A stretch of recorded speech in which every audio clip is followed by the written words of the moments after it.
Hello and welcome back to Wine on the Move. I would like to wish everyone a happy, safe and prosperous new year. I would also like to thank all my subscribers for the support you have shown me in the past year, and I hope to create more content for you to enjoy in 2021. I have met and made some great friends in 2020 through this passion we share for watches. And this channel would not be possible without these amazing friends generously lending me their watches. Like Nigel, who has sent me the watch that we are looking at today. I'm truly grateful. Also, we have recently launched our website selling our unique watch art prints. If you have been following our Instagram, you would have seen all the designs we are currently offering, and we have more in the pipeline. I will put the link in the description below. Sign up on the site to receive 10% off your first order. And now, let's get into it.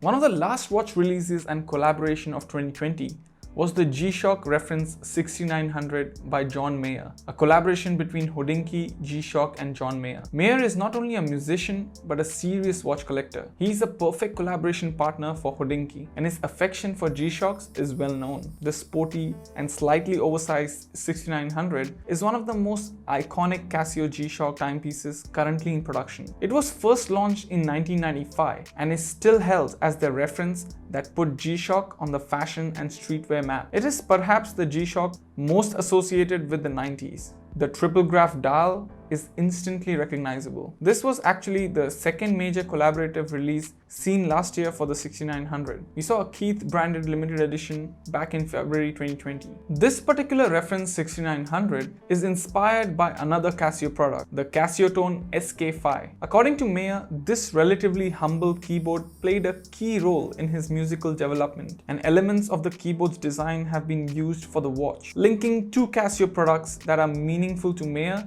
and probably to a lot of other people as well. The John Mayer 6900 G-Shock, which costs $180, was sold out in under 8 minutes. The packaging of this watch is unlike any other G-Shock. You have a wonderfully designed outer box as well as the inner box holding the watch. Now, although the packaging is really grand, I feel that it might be too grand for a G-Shock. I can't help but think that a lot of the $180 price tag is for the packaging itself, considering a standard 6900 can be bought for about $80. The slate grey base tones are shared by both the keyboard and this watch. The teal G-Shock signature at 12 and the yellow text near the bezel matches the color of the buttons on the SK5. The watch measures around 52mm in diameter and is 16.3mm thick. Those dimensions are most similar to the DW6900 LU-1 model. The watch is finished with a resin case and strap. The case back is stainless steel with the inscription of the collaboration. This watch